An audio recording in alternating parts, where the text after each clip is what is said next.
Olá, está começando mais um Niso Comunidade. No programa de hoje, estamos recebendo em nossos estúdios a delegada de polícia e também professora do curso de Direito da Uniso, a doutora Fernanda dos Santos Ueda, e a professora do curso de Psicologia, doutora Eliette Jussara Nogueira. Vamos falar sobre a Lei Maria da Penha e a constante violência que as mulheres sofrem. Deixa eu começar com a doutora Eliette Jussara Nogueira, que é professora também no nosso mestrado e doutorado em Educação, coordenadora do curso novo de Psicologia da Uniso. A senhora esteve conosco aqui no ano passado, falando do lançamento do curso de Psicologia, curso que já emplacou, está com a primeira turma em funcionamento. Tudo bem com a senhora? Tudo bem. E também com a doutora Fernanda Ueda, que é mestre em Educação aqui pela Uniso. Doutora, 14 anos de experiência como delegada da mulher e hoje delegada titular também em Marinque, na Delegacia Geral. Como é que está sendo essa experiência de professora na Uniso? Há quanto tempo já? Eu sou professora da casa desde 2007 e é uma experiência extremamente gratificante. Eu gosto muito da área da docência. E como é que está o curso de Psicologia, doutora Eliette? Nós estamos com duas turmas, né? Uma funcionando de manhã, outra funcionando à noite. Os profissionais são todos mestres e doutores, então a gente está com uma turma muito boa de alunos e de profissionais fazendo um curso que eu tenho um carinho muito grande para a intervenção na sociedade. Então a gente tem caminhado para dar uma base teórica, mas a nossa grande intenção é ser uma psicologia para a comunidade. A senhora tem, além das responsabilidades então, na coordenação do curso, também as aulas no mestrado e doutorado. Muita atividade? Como é que está dando para conciliar tudo? Tá corrido, né? Eu estou contando com o apoio dos professores do colegiado do curso, porque sem isso realmente não daria conta de tudo, mas a gente está conciliando. Estou com alguns 8 orientandos no programa de educação, mas a gente vai caminhando. Quando a gente gosta do que faz, a gente dá conta, né? E a senhora, doutora Fernanda, a senhora fez o mestrado em Educação. Qual foi o tema da sua dissertação? A minha dissertação ela versou sobre a atividade pedagógica, que era uma atividade baseada no teatro do Augusto Boal, na formação de policiais civis. Gratamente, posso dizer que a minha orientadora foi a professora Eliette e foi uma experiência muito boa. E a senhora chegou a dar aula na Academia de Polícia? Sim. Usou essas técnicas? Sim. Quais são essas técnicas para que quem está nos acompanhando possa entender um pouco melhor? Na realidade é o seguinte, eu sou professora da Academia desde 2001. Essa técnica ela foi implantada em 2005, então eu participei desde o início da construção dela até a sua efetiva aplicação. A minha dissertação, ela funcionou de 2005, que foi toda a construção, até 2008. Em 2008 tem uma modificação. Até hoje, ela vem sendo aplicada na Academia de Polícia, sim. E como é que ela funciona? Então, nós utilizamos algumas sinopses, são pequenos roteiros baseados na vida policial. Então, são situações problema daquela carreira policial específica. Então, quando nós estamos falando, por exemplo, de carcereiro, a gente pega um problema ou uma situação específica daquela profissão. Vamos supor, uma fuga de preso, ou quando eu falo de investigadores, alguma situação da investigação policial, no transcurso da investigação. Então, nós trabalhamos qual seria o comportamento adequado, ou qual seria a resposta que esse policial teria em relação a esse caso. Isso é encenado? É feito? É encenado. É uma técnica muito livre. O Augusto Boal, ele criou várias dinâmicas com essa finalidade. Então, nós não temos, não é nada estratificado, não é nada fechado. É uma pequena história. Um sketch. É um sketch. E aí fica livre para o policial transitar e utilizar da melhor maneira possível aquele sketch. Posso complementar? Pois porque acho que é uma técnica que foi pioneira no uso com policiais. Hoje se fala muito em dramatização, mas o trabalho da Fernanda já vem montando essa dramatização com uma sistematização muito interessante, porque o policial, né, na sua formação, ele faz parte do roteiro, a sinopse que os professores desenvolvem, o profissional pode fazer parte da mudança e da continuidade dessa sinopse. Na dramatização, você consegue colocar, é lógico que a gente está fazendo uma simulação, uma dramatização, mas na psicologia, este é um momento também de você ter controles emocionais. Quando você dramatiza a situação, você vivencia e você cria o clima, você está simulando uma situação real para já ter um controle emocional na sua situação de fato. Então, a invasão de presos, como ela colocou, ou outras situações, a gente analisou acho que umas 10 situações profundamente, né? E aí afloram emoções que precisam ser trabalhadas para que ele se forme e tenha tranquilidade no momento que vai agir, no momento da fuga, no momento que ele tenha possibilidade de controlar, abaixar a sua ansiedade e tomar a melhor decisão. Então, é uma técnica muito interessante e o trabalho da Fernanda é um trabalho pioneiro, é um trabalho que iniciou, hoje todo mundo já fala um pouco de dramatização, mas ela pôde marcar desde o início da sua implantação e analisar um pouco o que é essa técnica e os benefícios que traz para o policial. E a senhora percebeu, doutora Fernanda, quando na dramatização existe realmente essa sensibilização dos policiais atores? Não, é notório. É notório. Com a imersão, fica claro aqueles policiais que vão conseguir ter uma melhor adaptação. Esse lado emocional, que não é tanto trabalhado, ele passa a ter muita importância para a gente nesse aspecto. Foi muito bom. Vamos dizer assim, o gostoso de toda essa parte da construção foi estar presente. Então, foi uma pesquisa que não foi só distanciada. Foi desde o início, foi desde o nascimento da técnica até como ela se fez e como ela está hoje. Então, foi uma pesquisa que eu posso falar assim, foi muito, muito interessante estar dentro, né? Então, foi uma imersão não só na técnica, mas também na sua construção.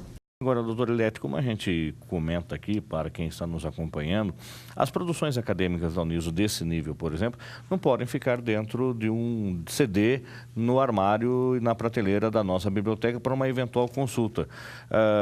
Já virou artigo o trabalho da professora Fernanda, já está disponível e depois eu vou perguntar para a professora Fernanda se ela levou isso também para os outros membros da academia. Isso. Estava convidando ela hoje para nós irmos num congresso internacional sobre formação docente que se encaixa nos eixos de formação de profissionais em Portugal para que o trabalho dela seja divulgado. Ele foi divulgado nacionalmente em alguns congressos. Acho que está na hora de fazer essa divulgação internacional. O artigo é algo mais complicado de se fazer. Mas a partir do momento que a gente vai para um congresso internacional e você tem que redigir, porque a dissertação é um grande trabalho. Sim. Para se transformar num artigo de divulgação, você tem que reduzir sem perder a essência do trabalho.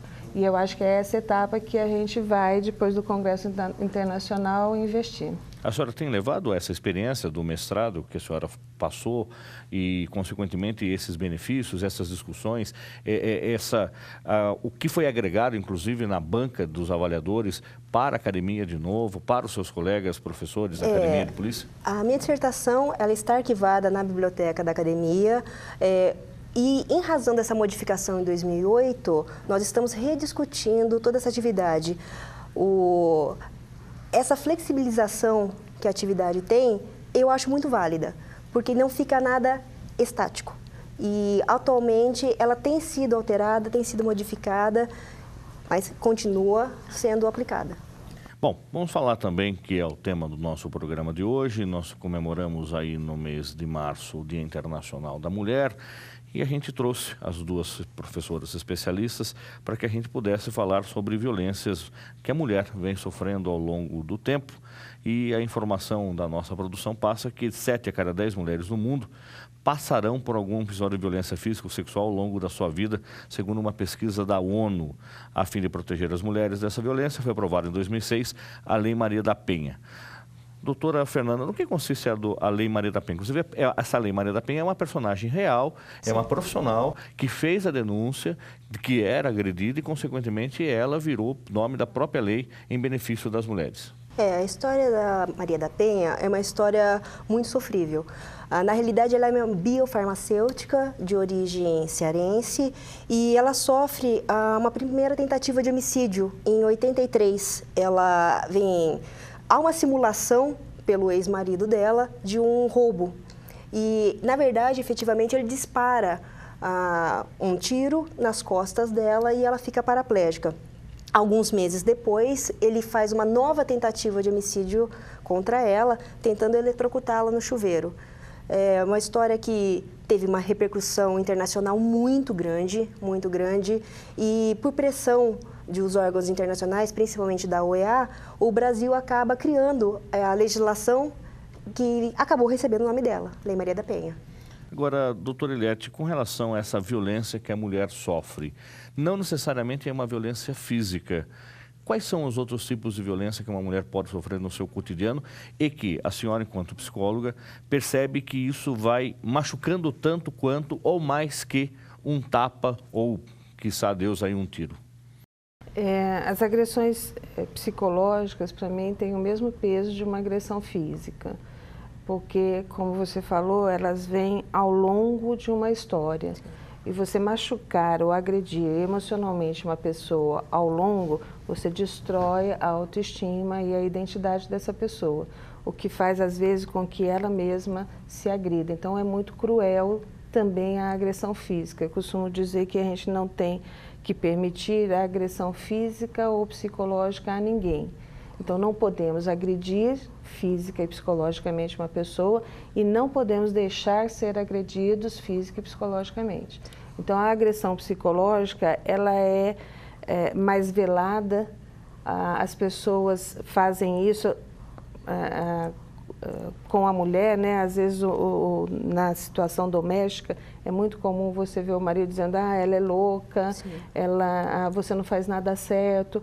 E isso sendo falado todo dia, abala a identidade. Então, é tão ruim quanto uma agressão física. Doutora Fernanda, essa primeira agressão verbal já é motivo de chegar na delegacia? Ou como é que a mulher que está nos acompanhando deve proceder?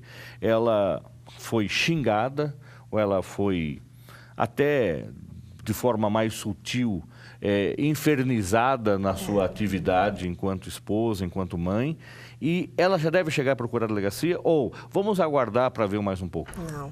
Até complementando, que eu achei muito interessante o ponto que a Eliette tocou, na realidade, toda violência, ela não começa de um ponto nevrálgico, ela sempre se inicia pequeno. O que eu comento nas várias palestras que eu ministro é o seguinte, tudo que vem de origem de agressão, ele não começa com um tiro. Ela começa aos poucos, ela começa com o cerceamento da autoestima, com a ofensa moral, com pequenos xingamentos. Depois, aquele agressor, ele acaba por retirar a vítima do círculo familiar, dos círculos de amizade. E assim, paulatinamente, ele cria uma situação que aí sim parte para a agressão física. É muito complicado, é muito difícil dizer que essa agressão surge do nada. Muitas vezes, a mulher tem essa impressão. Nossa, sempre foi um companheiro, sempre foi um bom relacionamento e, de repente, se há uma análise mais detalhada de toda a vivência familiar, nós percebemos o seguinte, não é assim. Então, aquela ofensa moral, aquele xingamento, qualquer início já é, na realidade, uma violência física, uma violência que acaba caracterizando a Lei Maria da Penha e ela tem que ser notificada sim. Agora, se de repente a gente não procurar a polícia, doutora Eliette, existiria uma alternativa de discussão isso em casa? Existe algum serviço público que apoiaria esta mulher nesse primeiro momento, até este casal? Porque pelo que a doutora Fernanda também está passando, muitas vezes a gente percebe que existem casais mascarados, que dentro de casa, daquela história, dentro do quarto, às quatro paredes, a coisa acaba acontecendo, mas quando sai para a rua é um casal normal, é um casal feliz, tem a sua família, tem seu filho, tem seu carro, passeia, porém, fechou a porta de casa, a conversa virou outra. Existe o que fazer nesse primeiro instante, antes que isso se transforme numa bola de neve e este marido que às vezes faz um comentário mais contundente, às vezes ele xinga e isso não vire um monstro um dia e possa chegar a uma violência mais forte? Eu acho que isso é interessante, porque a gente não tem um perfil único de um agressor. Aliás, isso é muito difícil de estabelecer. Então, às vezes, o homem educado, né, culto, bem vestido, trabalhando, ele também é um agressor. Então, não está escrito na testa de ninguém e nem na aparência de ninguém quem é o agressor em potencial. Então, tudo isso pode realmente estar camuflado. Eu acho que o que é importante é que a mulher não imagine que aquilo acontece com ela por culpa dela. E, para mim, o primeiro passo seria ela contar, nem que seja para uma amiga. Ela não pode ficar no ciclo fechado. Ela tem que começar a estabelecer a fala do que está acontecendo para alguém. Às vezes, uma pessoa de fora consegue visualizar coisas que quem está dentro da situação não consegue. Então, para mim, o primeiro passo, fale com alguém, não interessa quem. Isso vem se repetindo, vamos aos órgãos de competência. Aqui em Sorocaba tem o SIM, que o Centro da Integração da Mulher. Isso, que é um órgão competente. Tem as delegacias de mulheres, que são muito bons, porque o agressor, quando recebe uma denúncia, é intimidado. E o agressor para de fazer, então a gente tem que desmascarar isso com a delegacia. Antes, sem a delegacia das mulheres, as mulheres sofriam agressões duplamente. Eu vou até a delegacia só com homens e acabo recebendo uma agressão porque você está exagerando, isso aconteceu uma vez ou outra. Com a delegacia da mulher, ela tem empatia e pode desabafar melhor. Então, e o agressor, ao perceber que ela tomou uma reação, ele também começa a colocar o pé no freio e parar com essa história toda. Então, assim, é importante que não fique no ciclo, que ela comente com alguma pessoa e que depois vá para outros órgãos.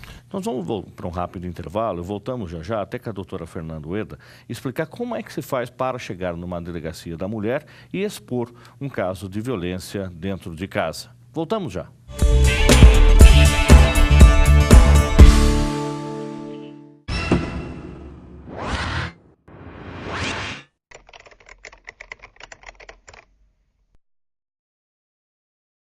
Todos os dias você desperta para uma nova vida. Renasce para um mundo que acontece num piscar de olhos. Por isso é importante poder confiar em algo além da sua visão. A Cruzeiro FM leva ao seu rádio a informação segura, atual, exata e imparcial. Assim você fica sempre informado de tudo o que acontece diante dos seus olhos, mesmo quando eles estão fechados. Cruzeiro FM. Você confia de olhos fechados e ouvidos bem abertos. O homem descobriu que podia muito mais quando passou a andar junto, na companhia uns dos outros. Desde criança, quando se juntou ao grupo de amigos, à classe de balé ou ao time de futebol. Porque juntos podemos cuidar de quem precisa. Porque podemos escolher entre ficar juntos ou não. Podemos escolher entre sorrir juntos ou deixar o sorriso de lado. Mas podemos sempre voltar atrás e crescer, porque juntos podemos fazer mais um pelo outro. 40 anos de Unimed Sorocaba. De olho no futuro, nosso presente é cuidar de você.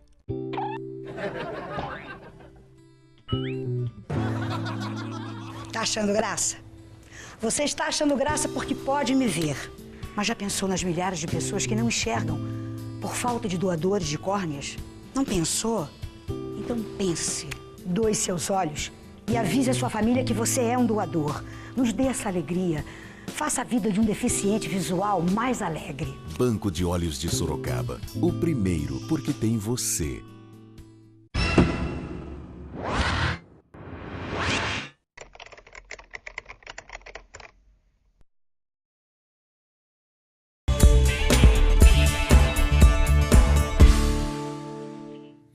No Uniso Comunidade de hoje, estamos recebendo em nossos estúdios a delegada de polícia e também professora do curso de Direito aqui da Uniso, a doutora Fernanda dos Santos Ueda, e a professora do curso de Psicologia, coordenadora do curso, a doutora Ilete Jussara Nogueira. Estamos falando sobre a Lei Maria da Penha e a constante violência que as mulheres sofrem. No bloco anterior, a gente falou do Sim Mulher, que é a entidade em Sorocaba que atende a mulher vítima de violência. Nesse primeiro momento, não precisa ser agredida constantemente para chegar ao Sim Mulher. O Sim Mulher tem toda uma estrutura de acompanhamento com psicólogo, profissionais da área de saúde, profissionais de psicologia, do direito, para que possa atender você e te dar um amparo nesse momento. O que fazer? Eu já vou para a delegacia, eu vou para a igreja, eu conto para o vizinho, enfim, o Sim Mulher está à sua disposição. Você pode acionar o Sim Mulher pelo telefone 3211 4716, 3211 4716. No bloco anterior, doutora Fernanda, a professora Ilete estava falando um pouco dessa violência doméstica, que ela começa de forma reservada e o que isso vem acontecendo, que a mulher acaba se acostumando ou não com essa violência, essa agressão começa a se tornar mútua. E a gente estava comentando sobre o perfil desse agressor. É este bom moço, trabalhador, esse profissional qualificado, muitas vezes diplomado, que tem um emprego bom, ou é aquele, infelizmente, trabalhador mais pobre, aquele que sai do trabalho, é um trabalhador braçal e que ele vive um cotidiano um pouco mais agressivo, mais contundente devido a esse perfil de atividade que ele desenvolve. Tem classe social, tem idade, tem padrão social. Como é que é o perfil do agressor? No caso, nós não temos um molde. Não existe um molde específico do agressor. Há toda uma gama, todo um espectro de profissões, de classe social. Nós vemos, assim, com maior frequência, pessoas que têm trabalhos braçais. Até porque existe todo um aparato de classes mais abastadas que acabam não procurando uma delegacia. Elas se compõem de outra forma, através de uma terapia, através do próprio divórcio, de uma separação.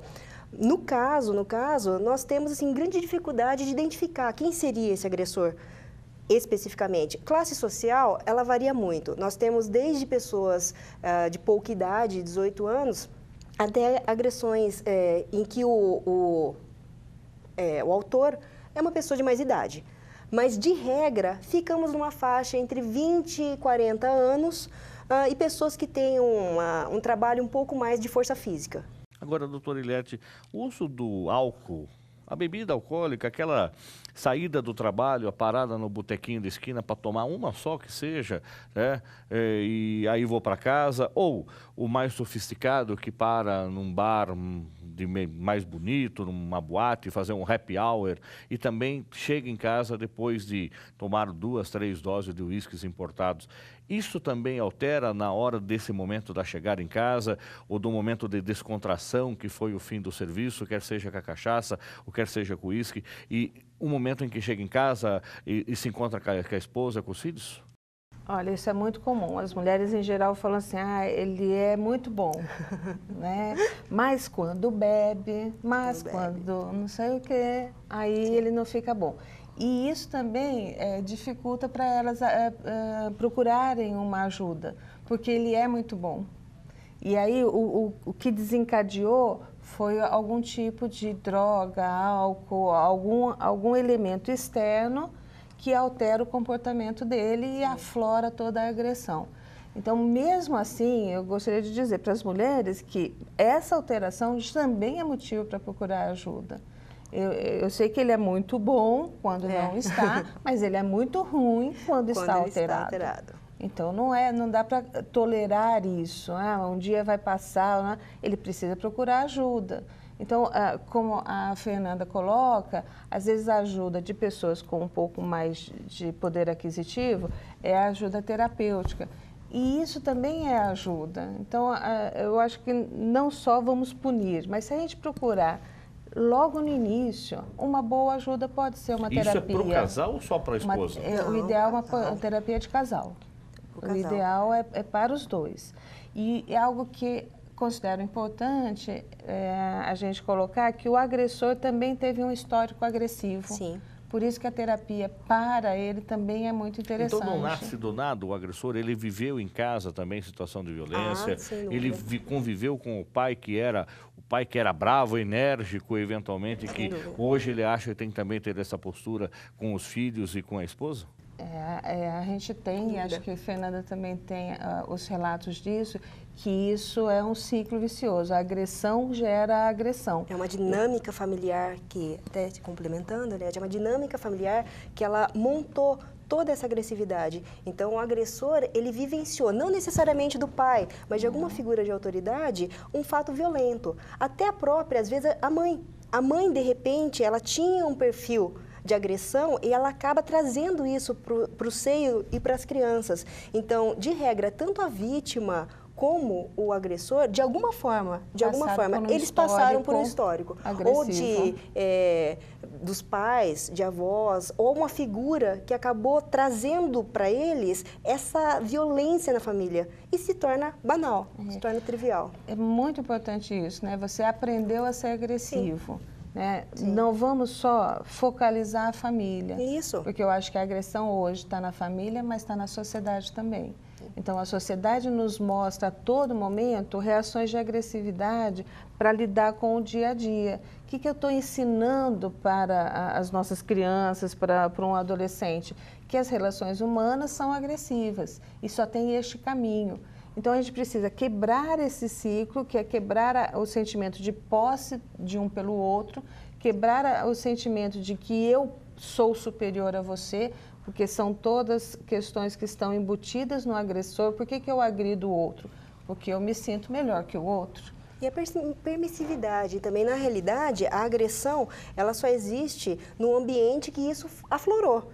Foi permissivo. Então, a música, você vê muito isso, vários casos que a explosão da emoção, ela é associada à agressão.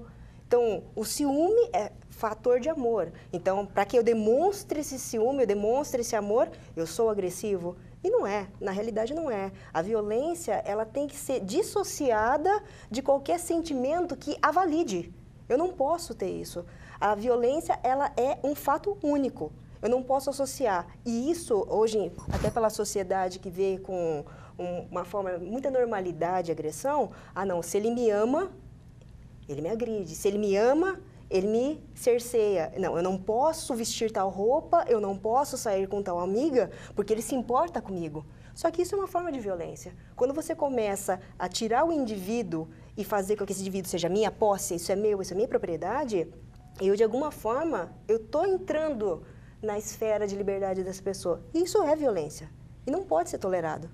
E essa violência tem conserto, doutor Ilete? Tem como estancar esta violência num primeiro momento numa terapia desta forma? Eventualmente, quem está nos acompanhando não tem condições financeiras de procurar um psicólogo, um psicanalista para fazer essa terapia.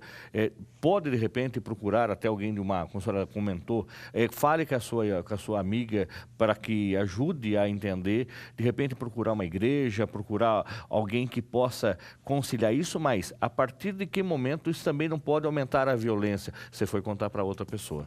O que acontece em casa tem que acontecer em casa e parou aqui em casa. Por que você foi falar para o outro?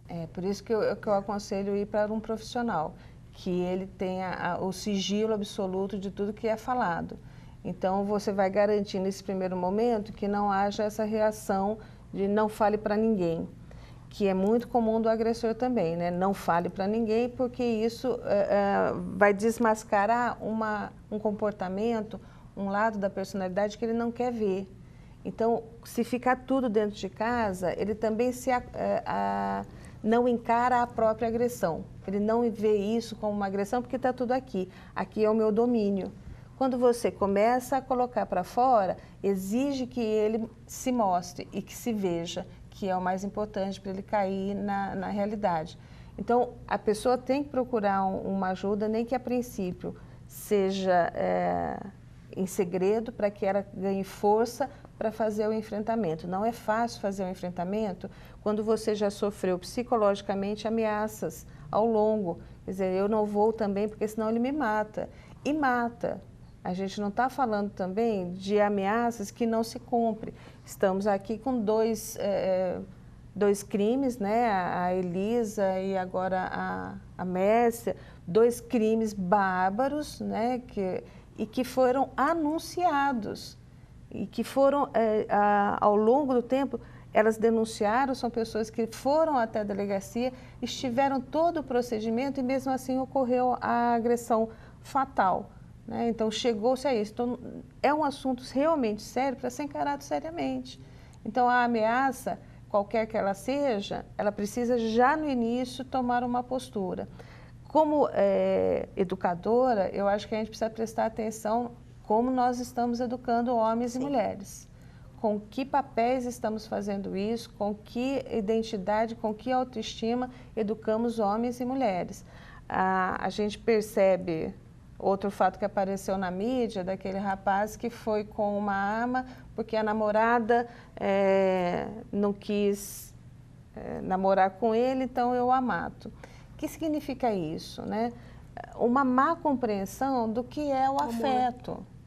Quer dizer, você gosta da sua... Se não é minha, também não vai ser de mais ninguém. Pois é, minha é posse, né? Ela tem que ser minha. Como se isso fosse possível também. Então, acho que a gente precisa desmascarar que as pessoas gostam uma das outras por motivos que a gente desconhece. A psicologia não explica porque um ama o outro. A gente já pode até perguntar, por que você gosta da sua esposa? Porque ela é bonita, porque ela é isso. Mas existem tantas mulheres bonitas, existem tantas mulheres inteligentes. Por que essa? Porque é algo que não se explica. Se não se explica, porque é um sentimento que ele acontece ou não, eu não posso obrigar alguém a gostar de mim. Isso vai acontecer ou não. Se acontecer, é lindo. E pode acabar? Não aconteceu. E pode acabar também. Que seja eterno enquanto dure? Isso, e que seja bonito enquanto dure. Né? E pode acabar, porque é natural dos sentimentos. E aí é interessante, se isso é natural dos sentimentos, a mesma agressão que eu aprendi, eu posso desaprender. Né? É um esforço, é uma aprendizagem nova, mas é possível, eu ainda acredito nisso. Se eu não tenho nenhum desvio de personalidade, você pode aprender a não ser agressivo. Agora, e muito, só para completar, com o feedback do outro, da vítima. Quer dizer, a gente precisa saber ouvir. Eu posso xingar você e você diz, olha, não gostei. Né? O meu limite é esse. E não permito que isso continue. Então, quando nós falamos assim de pontuar claramente que a violência ela não começa grande, é nesse sentido. A partir do momento que você rompe essa dinâmica, você não continua com ela. Então, o que nós não podemos também tolerar é aquela vitimização em que ela sai de um núcleo que ela é agredida e ela retorna para uma outra figura. Eu mudo somente o personagem. Então, ela é vítima, permanece como vítima, porque o próximo relacionamento dela, ela não sabe viver diferente. Ela retorna com um outro papel. O mesmo papel, somente com outro parceiro. Existe até aquela frase vulgar, mas que é mulher bandido que porque gosta de apanhar? Olha, eu acho que ninguém gosta de apanhar. Eu acho que a violência, a dor, ela não pode ser concebida como algo prazeroso. Independentemente da vontade da pessoa, dizer que mulher gosta de apanhar, ninguém aqui é Nelson Rodrigues. Eu acho que a gente não pode dar continuidade a essa ideia. O que acontece é o seguinte, ela não sabe viver outra coisa. Ela reproduz aquilo que ela viu. Ou de uma mãe que era agredida, de algum familiar, então ela reproduz um retrato. Ela sai de um espectro e ela sai de um núcleo, entra no outro núcleo e faz o mesmo papel. Ou está com uma identidade abalada. Também. Então, eu permito essa agressão porque eu quero ou me punir ou eu acho que eu mereço essa agressão. Então, ninguém com uma identidade, com uma autoestima fortalecida, gosta de apanhar. Se está permitindo isso, eu preciso rever o que eu penso de mim mesma. Né? E isso é importante, porque a questão psicológica em que você, a sua autoimagem, a sua autoestima, o que você acha que você merece, está embutido nisso. Então, se ela está gostando de ser agredida fisicamente, o que existe nesse histórico psicológico que ela precisa ser punida, que ela acha que precisa ser punida, que ela acha que merece esse tipo de coisa. Há um desvio, porque uma pessoa saudável, com a identidade saudável, não gosta. Agora, doutora Fernanda, doutor Létio citou um exemplo e a gente está acompanhando também pela mídia algumas situações da natureza do tipo. A mulher, ela afirma que procurou a delegacia, num primeiro momento para pegar um conselho. Qual é o procedimento da senhora enquanto delegada da mulher? Aconselhar ou já vamos intimar este cidadão e, consequentemente, a partir do momento em que intimou, aquilo que era dentro de casa se torna público e virou uma ação de polícia. E aí, na hora que intimou, o que acontece com essa pessoa que chega na delegacia? Normalmente, a mulher também, ela prefere deixar quieto depois que intimou e acredita que aquele susto que ele tomou do policial ou da policial que foi buscá-lo resolveu ou, pior, aumentou a violência. Nós tivemos casos recentes de que o boletim de ocorrência foi lavrado e essa mulher morreu porque a violência continuou. Na realidade, cada caso é um caso. Então, nós temos diversas atuações policiais conforme o crime que foi praticado. Em caso de agressão, lesão corporal dolosa mesmo, não há o que se fazer. A partir do momento que isso é registrado, haverá um inquérito policial e medidas serão tomadas. Agora, há outros crimes que a própria legislação permite que a mulher queira ou não dar andamento ao processo. Por exemplo, uma ameaça, uma injúria, como a gente fala que um xinga o outro. Então, nesses casos, fica a critério da mulher a continuidade ou não. Então, a partir do momento que o boletim de ocorrência é lavrado, várias atitudes vão ser tomadas. Inquérito policial vai acontecer dependendo do crime. Agora, a Lei Maria da Penha, ela trouxe várias inovações. Então, por exemplo, as medidas protetivas de urgência, que o artigo 22 traz, faz com que a mulher, a primeiro momento, liminarmente, ela possa ter algumas ações de urgência. Então, por exemplo, a autoridade policial vai representar para o juiz o afastamento do agressor do lar, a proibição dele ter acesso aos filhos em comum do casal, a proibição dele se aproximar da vítima ou de testemunhas a uma determinada metragem. Então, há várias medidas que podem ser tomadas. O que acontece, infelizmente, é o seguinte: crimes de violência, crimes de emoção, eles precisam ter uma certa contenção. E nem sempre essas medidas, elas conseguem trazer para a mulher essa sensação. Infelizmente, o homicídio é um fator social, a gente não pode evitar, mas há medidas sim que vêm proteger a mulher. Só que não necessariamente ela se vê, como é que eu vou explicar? Com necessidade de tomá-las. Muitas vezes ela é orientada, ela sabe de tudo isso, mas ele vai mudar. Ele vai mudar ou esse susto vai ser o suficiente. Infelizmente, isso vai acontecer. Pode ser que na grande maioria das vezes, não são inimigos que a gente está falando. Não. A gente está falando de pessoas que tiveram uma relação afetiva. Que dormem juntas, acordam juntas. E que tem um sentimento envolvido, por isso complica muito. Até ela perceber que essa relação está quebrada, ela fica sempre na esperança de que esse sentimento recupere o outro e volte a uma relação saudável, a uma relação afetiva de tranquilidade. Porque existia isso. Então, a gente não está falando de inimigos, porque seria muito fácil. Né? Quando um inimigo me agride... diferenciação, bem ou mal, nós não estamos falando, por exemplo, de um crime que eu não conheço o meu agressor. Eu não estou falando de um roubo, eu não estou falando de uma extorsão.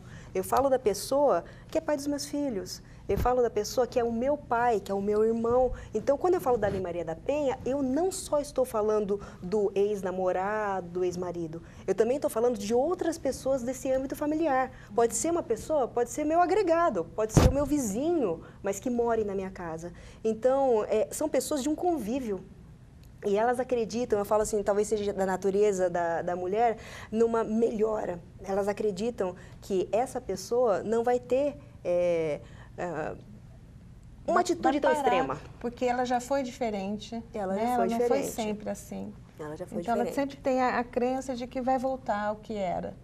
E naturalmente, e às vezes não.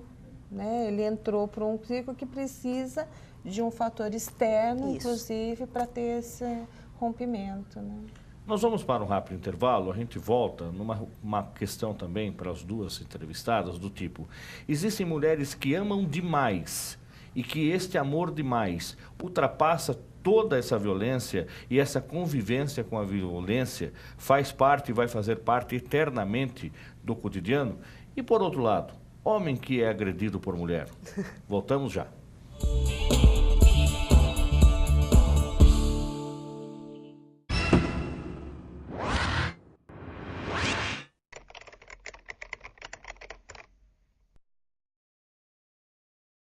Todos os dias você desperta para uma nova vida. Renasce para um mundo que acontece num piscar de olhos. Por isso é importante poder confiar em algo além da sua visão. A Cruzeiro FM leva ao seu rádio a informação segura, atual, exata e imparcial. Assim você fica sempre informado de tudo o que acontece diante dos seus olhos, mesmo quando eles estão fechados. Cruzeiro FM. Você confia de olhos fechados e ouvidos bem abertos.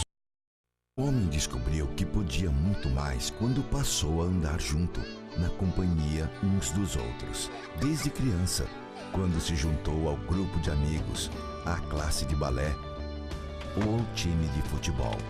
Porque juntos podemos cuidar de quem precisa. Porque podemos escolher entre ficar juntos ou não. Podemos escolher entre sorrir juntos ou deixar o sorriso de lado. Mas podemos sempre voltar atrás e crescer, porque juntos podemos fazer mais um pelo outro. 40 anos de Unimed Sorocaba. De olho no futuro, nosso presente é cuidar de você.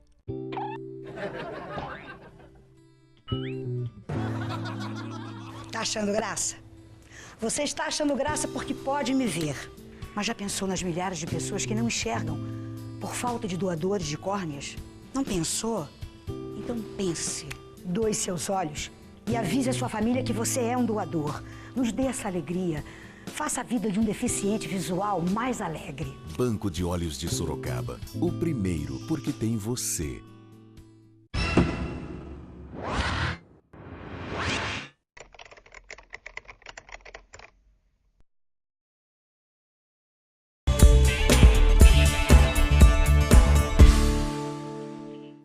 No Nisso Comunitário de hoje, estamos recebendo em nossos estúdios a delegada de polícia e também professora do curso de Direito da Uniso, a doutora Fernanda dos Santos Ueda, e a professora, doutora do curso de Psicologia, Eliette Jussara Nogueira. Estamos falando sobre a Lei Maria da Penha e a constante violência que as mulheres sofrem.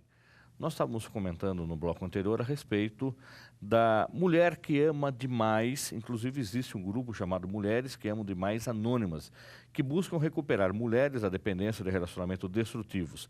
Existem mulheres que amam demais? Esses grupos realmente funcionam? De que forma?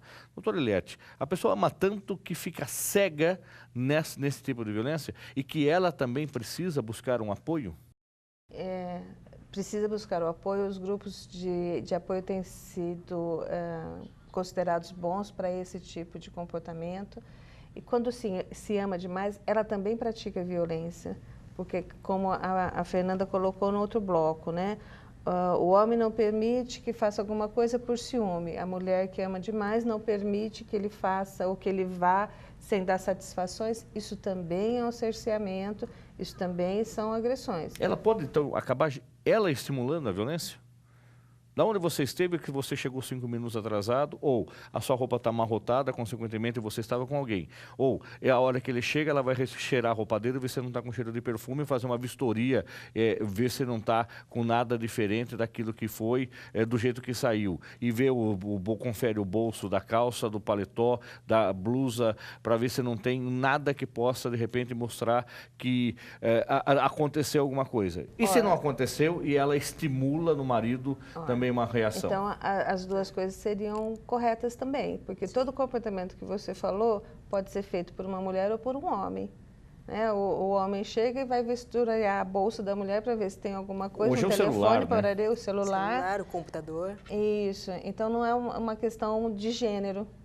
Tanto homem como mulheres podem ter ciúmes extremo, né? Necessidade da exclusividade extrema, necessidade da posse, que leva a comportamentos de autovigilância eterna.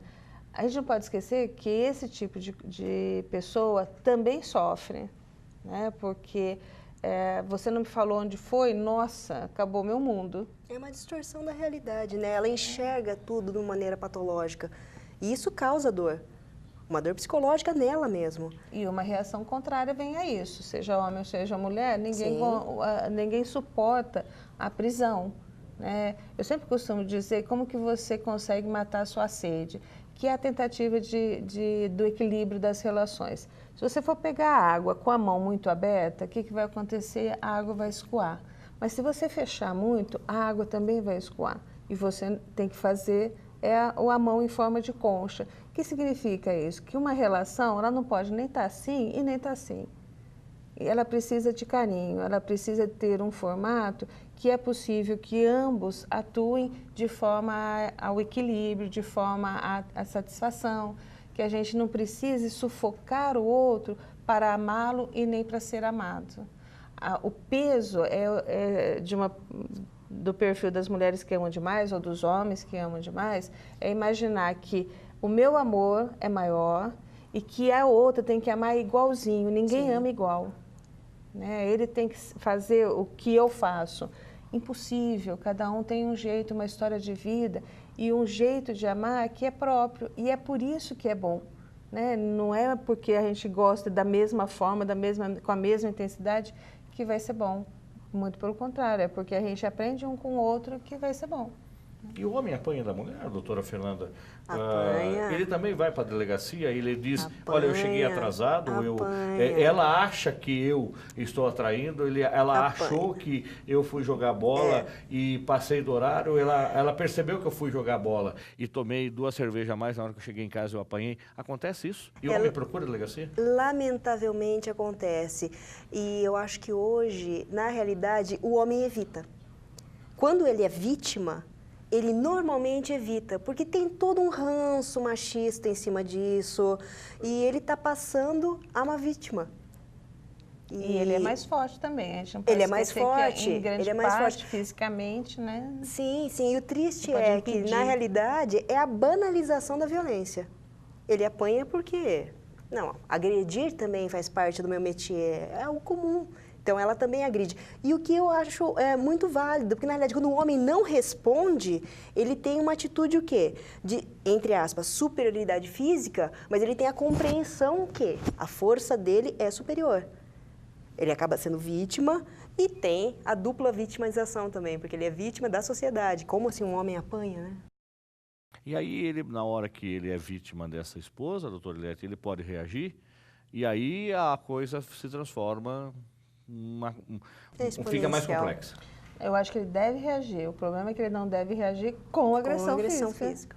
A reação deve ser a mesma que a gente está dizendo aqui às mulheres. Sim. Vou procurar ajuda, porque essa relação não pode continuar assim. E uma reação igual, que seria a agressão física, não resolve nada. Então, este homem também precisa de ajuda terapêutica, também precisa de ajuda legal. Então, da mesma forma que a mulher... que a gente está falando, olha, vá procurar, a gente fala para o homem também. Se você é agredido, qualquer pessoa é agredida, ninguém pode ser agredido física e psicologicamente. Se está ocorrendo, procure ajuda. Doutora Fernanda, a senhora acredita nesse amor eterno e verdadeiro que nasceu de um namoro, que esse namoro teve uma base, teve uma convivência, as pessoas se conheceram e depois desse conhecimento veio um noivado e desse noivado houve um casamento, desse casamento estruturado, com o tempo nasceram os filhos. A senhora acredita que esse amor vai ser eterno, haja essa compreensão? Existem casos dessa natureza? Sim. Ou não dá para poder acreditar nesse amor eterno? Não, eu acredito. Eu acho que a gente tem que ter uma idealização do que é o amor, bem ou mal, porque é um padrão que você quer um dia atingir. Há casos, sim. Eu conheço casos de casais saudáveis, que têm uma relação estruturada e foi construída ao longo do tempo. O que eu não acredito, isso eu afirmo com categoria, é casais que mantêm um relacionamento longo e estável construído em cima de agressão. Isso eu afirmo, não existe. Não existe bem ou mal, bem ou mal. Algum dia isso vai eclodir. Ou numa violência mais grave, ou num divórcio que as pessoas perdem o respeito, acabam envolvendo os filhos, com várias outras repercussões jurídicas. E a senhora, doutora Eliette? Eu concordo com a Fernanda. Eu acho que existem diferentes formas de amar. Às vezes eu falo assim, quanto tempo é o eterno, né? Porque eterno é muito tempo. Mas é possível, se o casal está aprendendo um com o outro, manter a relação. Uma relação a dois é algo extremamente complexo, né? Se, como você falou, ele começou realmente de um sentimento afetivo, consciente, eles vão se acomodando, vão fazendo as trocas e isso vai mudando ao longo do tempo. Se foi feito a partir de uma ilusão, vai deflagrar num divórcio, numa separação. Então, assim, a rapidez, hoje em dia, das relações afetivas pode causar essa ilusão. Então, calma nas relações, né? Conhecer uma pessoa, você vai levar talvez a vida toda para conhecer. Mas entender que o sentimento é mais importante e que o diálogo é imprescindível para essa relação continuar. Sim. Se você não permite a conversa, se você não deixa que o outro fale o que pensa e ouça isso, você está com uma relação bem comprometida. Então, eu acredito sim que é possível, porque eu acredito no ser humano. Mas que, às vezes, isso não acontece magicamente. Às vezes eu preciso de ajuda, às vezes eu preciso de um profissional externamente para que volte a ter uma conversa. Isso se quebrou pelo cotidiano, né? Interrompe esse ciclo vicioso. Agora, a polícia pode fazer esse tipo de conversa? A gente estava falando assim, a mulher que chega na delegacia. Sim. A senhora já parte para fazer o BO de cara, de imediato, porque chegou aqui, então vamos fazer um BO e vamos tomar as providências? Não. Ou escuta primeiro esta mulher ou até este homem para ver qual é o procedimento para fazer? Não, nós fazemos um atendimento individualizado. O que tem que ser feito sempre é o registro da ocorrência. Por quê? Porque esse registro, ele formaliza aquilo que aconteceu. Não necessariamente, daqueles casos que eu comentei com você, que a mulher pode se manifestar, não necessariamente isso vai ter uma continuidade. Aquela lesão corporal vai, mas nos demais crimes, isso tem que ser formalizado. Faz parte da nossa legislação e isso é nossa obrigação. Agora, esse atendimento de orientação, de tentar composição, a polícia faz com uma verve social, mas para tentar que aquele núcleo familiar volte a se equilibrar. Só que a parte jurídica tem que ser tomada assim, vai ser registrado. Agora, doutora Eliette, quando eu até perguntei para a senhora, o nosso curso de psicologia está começando, obviamente nós teremos ao longo da história do curso uma clínica, escola, que vai poder atender também as pessoas. Hoje, qual seria a alternativa, se a senhora conhece alguma alternativa desse tratamento fora, desse acompanhamento, dessa ajuda, fora uma polícia que já vai tomar outro tipo de atitude, como a gente falou do Sim Mulher em Sorocaba. Existe uma outra forma, uma outra busca, uma outra solução? Eu acho que a prefeitura disponibiliza de alguns psicólogos. Existem outras clínicas e escolas que também fazem um atendimento gratuito. Eu acho que é por aí. Existem profissionais, inclusive, da psicologia particular que fazem um preço, porque a gente imagina assim, eu preciso de dinheiro para ir a um psicólogo. Às vezes não, às vezes você vai e ele faz um preço, ele estabelece uma dinâmica que pode fazer, por exemplo, um trabalho em grupo e isso fica mais barato. Se bem que eu sempre acho que a questão da agressão exige ajuda. E assim, eu não tenho como, só que você vai perder muito mais se não procurar essa ajuda. Então, assim, existem órgãos, aqui mesmo na Uniso, a gente tem a psicologia que vai ter a clínica escola, mas nós temos terapia ocupacional, que faz um trabalho paralelo, né, que pode ajudar para restabelecer algumas coisas, para restabelecer uma confiança, existem algumas atividades que são desenvolvidas aqui, que ela pode virar isso, a economia, porque uma das coisas que submete também a mulher é a questão econômica. Eu dependo deste homem, então eu aceito essa agressão. Às vezes uma ajuda é ela ir voltar a estudar, que ninguém pensa nisso. Gente, a melhor forma de eu me recuperar é estudando. Então, eu não tenho como ir para um grupo terapêutico, volte a estudar. Volte a estudar porque você vai ganhar força, vai ganhar confiança e pode ganhar sua liberdade econômica. E isso faz você mudar todo esse ciclo agressivo. Então, talvez a melhor coisa que seja, volte a estudar. Doutora Fernanda, nós estávamos falando aqui, a senhora comentou das palestras que ministra para o público. Gostaria que você deixasse um telefone ou e-mail de contato para que o público possa procurá-la e, de repente, ter o contato com a senhora numa comunidade, numa escola, num grupo, enfim. Antes de mais nada, eu queria agradecer o convite por estar presente aqui. É um tema que muito me apraz, gosto muito, eu acho que tem que ser bem divulgado. Qualquer interesse em contato pode ser o fernandaueda@uol.com.br ou através do contato que eu tenho com a Delegacia do Município de Mairinque, que é o 4708-2011, código 11. Delegacia do município de Mairinque. Doutora Eliette, muito obrigado mais uma vez. Gostaria também que a senhora deixasse um e-mail de contato ou telefone. Eu que agradeço. Meu e-mail é eliette.nogueira@professor.niso.br. Muito obrigado para as duas pela presença. E o programa Uniso Comunidade termina aqui. Se você tiver alguma sugestão para o programa, envie para unisocomunidade@uniso.br. Agradecemos sua audiência e até o próximo programa. Até lá!